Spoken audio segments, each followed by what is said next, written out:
வணக்கம். இன்னைக்கு வாமனாவில் அசோக் நகர் பள்ளியில் மகாவிஷ்ணுவின் ஆன்மீக சொற்பொழிவை பற்றி தான் இந்த காணொளியில் பார்க்க போகிறோம். என்னடா திராவிட ஸ்டாக்குகள்லாம் கதறோ கதறுன்னு கதறுதுங்களே அப்படின்னு சொல்லிட்டு யோசித்து பார்த்தப்ப தான் புரிஞ்சுது. உண்மையிலேயே மகாவிஷ்ணுவோட பேச்சில் 1% கூட எந்த விதமான தவறான பேச்சும் இல்லை. அவர் மறுபிறவி பற்றி பேசிட்டார். ஒரு திருக்குறளை மேற்கோள் காட்டி மறுபிறவை பற்றி பேசிட்டார். இவனுங்க தானே எதுக்கெடுத்தாலும் திருவள்ளுவர் திருவள்ளுவர் திருவள்ளுவர் சொல்லுவாங்க. அதுவும் திருவள்ளுவரை உட்கார விடாமல் 24 மணி நேரமும் நிற்க வச்சிட்டானுங்க. நின்றுட்டு இருக்கிற திருவள்ளுவர் கருணாநிதியால் உருவாக்கப்பட்ட திருவள்ளுவர். அமர்ந்து கொண்டிருக்கக்கூடிய திருவள்ளுவர் தான் உண்மையான திருவள்ளுவர். திருப்பியும் சொல்கிறேன், நின்று கொண்டிருக்கக்கூடிய திருவள்ளுவரை தயவு செய்து மதிக்கவே மதிக்காதீங்க. அந்த திருவள்ளுவர் கருணாநிதியால் சித்தரிக்கப்பட்டவர். ஆக்சுவலாக அவர் திருவள்ளுவரே கிடையாது.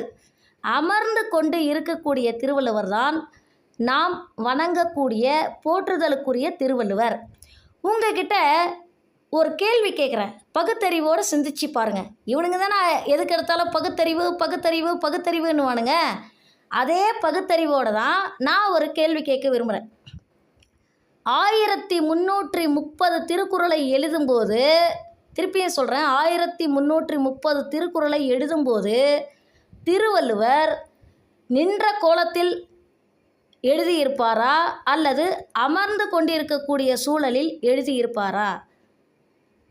திருமூலர் 3000 பாடல்களை 3000 திருமந்திர பாடல்களை குருந்த மரத்தடியில் அமர்ந்து பாடினார். திருப்பியும் சொல்கிறேன், திருமூலர் 3000 திருமந்திர பாடல்களை குருந்த மரத்தடியில் அமர்ந்து பாடினார்.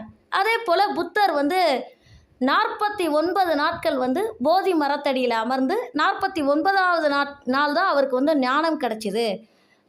அதே போல் மகாவீரர், இப்படி ஞானிகளாக இருந்தாலும் சரி, சித்தர்களாக இருந்தாலும் சரி, எல்லாருமே அமர்ந்து கொண்டிருக்கக்கூடிய சூழலில் அமர்ந்து கொண்டிருக்கக்கூடிய ஒரு நிலையில் தான் இருப்பாங்க.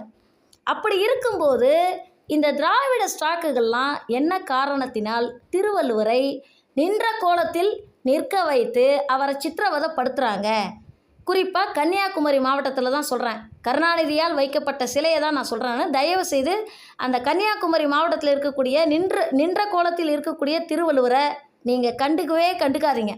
ஏன்னா அவர் ஒரிஜினல் திருவள்ளுவர் கிடையாது. அவர் ஒரு டூப்ளிகேட்டு, டுபாக்கூர் திருவள்ளுவர். அவர் திருவள்ளுவரை பார்த்து டுபாக்கூர் சொல்லிட்டியா அப்படின்னாதீங்க. நான் திருவள்ளுவரை சொல்ல, அந்த சிலையை வச்ச கருணாநிதியை டுபாக்கூர்னு சொல்கிறேன். அதே போல் இதே அசோக் நகரில் கே நிர்மலா ஸ்கூல் அப்படின்னு ஒரு ஸ்கூல், அதாவது கலைஞர் கருணாநிதி ஸ்கூல். இந்த ஸ்கூலில் நான் கொஞ்ச நாள் வேலை பார்த்தேன். ரொம்ப மனசு வெறுத்து போயிட்டேன். ஏன் அப்படின்னு சொல்லி கேட்டிங்கன்னா, 24 மணி நேரமும் அந்த பள்ளிக்கூடத்தில் என்ன நடக்கும் அப்படின்னு சொல்லி கேட்டிங்கன்னா, பைபிள் படிப்பாங்க. மாணவர்கள் பாடம் படிக்கிறாங்களா இல்லையோ பைபிள் படிப்பாங்க. அதற்கு பிறகு பார்த்திங்கன்னா, இந்து டீச்சர் நெத்தியில் விபூதியோ குங்குமோ கொஞ்சம் பெருசாக வச்சுட்டு போயிட்டாங்கன்னா அந்த இந்து டீச்சருக்கு மிகப்பெரிய ஒரு மென்டல் டார்ச்சர் கொடுக்கப்படும். அதனாலேயே ஸ்கூல் வேலையை தூக்கி எறிஞ்சிட்டு நான் வெளியில் வந்துட்டேன் நான். அதே போல் சமத்துவம் சொல்கிறாங்க. அப்போ அசோக் நகர் பள்ளியில் ஒரே ஒரு நாள் மகாவிஷ்ணு அதுவும் அவர் ஆன்மீக சொற்பொழிவில் எந்த இடத்துலையும் இந்துத்துவா பற்றி அவர் பேசவே இல்லை. ஒரே ஒரு திருக்குறளை பற்றி பேசிட்டார், மறுபிறவை பற்றி பேசிட்டார். இதுக்கு இவனுங்க ஏதோ சொட்ட காரணத்தை கண்டுபிடிச்சி மகாவிஷ்ணு மேலே போலீஸில் புகார் கொடுத்துருக்குறாங்க. அதாவது காவல்துறையில் புகார் கொடுத்து அவருக்கு மன அழுத்தத்தை கொடுத்து ஆன்மீக சொற்பொழிவே இனி அவர் வேறு எந்த இடத்துலையும் பேசக்கூடாத மாதிரி அவருக்கு செக் வைக்கிறானுங்க. ஆனால் நல்லா கூர்ந்து கவனித்தா மகாவிஷ்ணுக்கு எங்களை மாதிரி வலதுசாரி சிந்தனையாளர்கள் அத்தனை பேருமே சப்போர்ட்டாக இருப்போம். அதே போல் இவனுங்கெல்லாம் சேர்ந்து திருவள்ளுவரை நின்ற கோலத்தில் இல்லாமல், அதாவது அமர்ந்த கோலத்தில் இல்லாமல் நின்ற கோலத்தில் சித்தரித்து விட்டானுங்க. சரி, திருவள்ளுவரை தான் அப்படி பண்ணிட்டானுங்க அப்படின்னா ஔவையார் அப்படிங்கிற அந்த மூதாட்டியே மறைக்கிறானுங்க. ஔவையாரை மட்டுமா மறைக்கிறானுங்க? சேக்கிழாரை மறைச்சிட்டானுங்க. சேக்கிழாரும் தெய்வப்புலவர், திருவள்ளுவரும் தெய்வப்புலவர். அப்போ திருவள்ளுவருக்கு கொடுக்கக்கூடிய முக்கியத்துவத்தில் ஏன் சேக்கிழாருக்கு 1% கூட கொடுப்பதில்லை அப்படின்னு சொல்லி கேட்டிங்கன்னா, ஈவே ராமசாமி அந்த கிழட்டு பையன் இருக்கார்ல ஈவே ராமசாமி கிழவன், அந்த கிழவை வந்து பெரிய புராணத்தை நெருப்பில் போட்டு எரிச்சிருக்கு. என்ன காரணம் அப்படின்னு சொல்லி கேட்டிங்கன்னா, இந்துத்துவாவோட ஒரு முழு இது வந்து பார்த்திங்கன்னா அந்த பெரிய புராணத்தில் தான் இருக்குது. அதோட ரகசியம் வந்து பல பேருக்கு தெரியாது. திருப்பியும் சொல்கிறேன், சில பேர் வந்து தீவிரமான சிவபக்தர்களாக இருப்பாங்க. ஆனால் அவங்களுக்கு சேக்கிழார்னா யாருன்னே தெரியாது. அதுக்கு என்ன காரணம்னா, இந்த திராவிட ஸ்டாக்குகள்லாம் ஒன்று சேர்ந்து இந்த சேக்கிழாரை ஒட்டு மொத்தமாக மறைச்சிட்டானுங்க. அப்போ நாம் என்ன பண்ணணும் அப்படின்னா, திருவள்ளுவரை அப்படியே டோட்டலாக புறக்கணிக்கணும். திருப்பியும் சொல்கிறேன், திருவள்ளுவரை முற்றிலும் புறக்கணித்து விட்டு, திருவள்ளுவர் மேலே சத்தியமாக எனக்கு எந்த இடத்துலையும் கோபம் கிடையாதுங்க.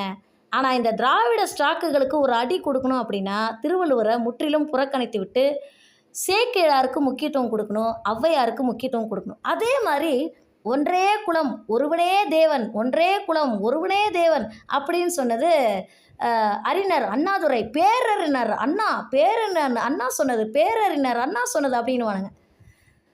இப்போ இந்த இடத்துல என்ன ஆயிடுச்சு அப்படின்னு சொல்லி பார்த்தீங்கன்னா, திருமூலரை விட அண்ணாதுரைக்கு மரியாதை உயர்ந்து விட்டது, அண்ணாதுரைக்கு முக்கியத்துவம் கொடுக்கப்பட்டிருக்கிறது.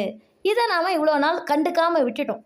இனிமேல் தயவு செய்து ஒன்றே குலம் ஒருவனே தேவன், இதை வந்து பேரறிஞர் அண்ணா சொன்னது அப்படின்னும்போது டக்குன்னு எழுந்து அடி கொடுங்க. பேரறிஞர் அண்ணா சொன்னது கிடையாது, அது திருமூலர் சொன்னது அப்படிங்கிறத இன்றைய இளைய சமுதாயத்தினர் மத்தியில், அதாவது அவங்களோட மனசில் வந்து பதிய வைக்கணும் அப்படிங்கிறத இந்த இடத்துல தயவுசெய்து ஒரு கோரிக்கையாக வைக்கிறேன். எதையெல்லாம் இந்த தீகா குரூப் வந்து மறைக்க பார்க்குறாங்களோ அதையெல்லாம் நாம் எப்போ பார்த்தாலும் வந்து மாணவர்கள் மத்தியில் வந்து நினைவுபடுத்தி கொண்டே இருக்க வேண்டும். இன்றைக்கும் நீங்கள் பல பேரை போய் கேளுங்க, ஒன்றே குலம் ஒருவனே தேவன் யார் சொன்னது அப்படின்னா உடனே பேரறிஞர் அண்ணாதுரை சொன்னது அப்படிம்பாங்க. அந்த அளவுக்கு இவங்க வந்து நம்மளெல்லாம் முட்டாளாக்கி வச்சுருக்காங்க. ஒன்றே குலம் ஒருவனே தேவன் திருமூலர் அப்படின்னு சொல்லிட்டு எங்கே பார்த்தாலும் ஒரு போர்டு வைக்கணும். அதே போல் வீட்டு வாசப்படி எல்லா இடத்துலையும் பொது இடத்துலலாம் திருவள்ளுவர் சிலை வைக்கிறாங்க. அதை வந்து நாம் வந்து முடிஞ்ச அளவுக்கு புறக்கணிக்கணும். ஈவேரா சிலை இருக்கா, அந்த ஈவேரா சிலையை நாம் மதிக்கவே கூடாது. அந்த ஈவேரா சிலையை வந்து எந்த விதத்துலையும் நாம் வந்து சேதாரமாக படுத்தக்கூடாது. எப்படி வந்து ஒரு சின்ன கோட்டை அழிக்காமல் இருக்கணும் அப்படின்னா ஒரு பெரிய கோடை பக்கத்தில் போடணுமோ அதே மாதிரி இந்த ஈவேரா சிலை பக்கத்துல எல்லாம் சேக்கிழார் சிலை வச்சிடணும் அல்லது ஔவையார் சிலை வச்சிடணும். அதே போல் இந்த மண் இருக்கு இல்லையா, இந்த மண் வந்து திராவிட மண் அப்படின்னு சொல்கிறாங்க இல்லையா, அதுக்கு நாம் வந்து ஒரு முறையும் என்ன சொல்லணும்னா, இது ஆழ்வார்கள் மண், நாயன்மார்கள் மண், ஆழ்வார்கள் மண், நாயன்மார்கள் மண் அப்படிங்கிறத திருப்பி நாம் சொல்லிக்கிட்டே இருக்கணும். இவனுங்க என்ன பண்ணுறானுங்கன்னா, நம்மளையெல்லாம் ஒடுக்குறானுங்க. யாராவது ஆன்மீக சொற்பொழிவு நடத்திட்டா உடனடியாக வந்து இந்த மாதிரி போலீஸில் புகார் கொடுத்து மன ரீதியாக ஒரு பாதிப்பை ஏற்படுத்தி நம்மளையெல்லாம் ஒடுக்குறானுங்க. அதே போல் அநேகமாக 2017 நினைக்கிறேன், அந்த காலகட்டத்தில் ஓபிஎஸ் வந்து தலைமைச் செயலகத்தில், ஓபிஎஸ் வந்து முதலமைச்சராக இருக்கும்போது தலைமைச் செயலகத்தில் வந்து யாகம் வளர்த்துட்டாராம். உடனே இவனுங்களாம் குதின்னு குதிச்சானுங்க. குதிச்சதோடு மட்டும் இல்லாமல் யாகம் வளர்த்த காரணத்துக்காக வழக்கு போட்டு விட்டானுங்க. எப்படி வந்து தலைமைச் செயலகத்தில் வந்து நீங்கள் யாகம் வளர்ப்பீங்க அப்படின்னு.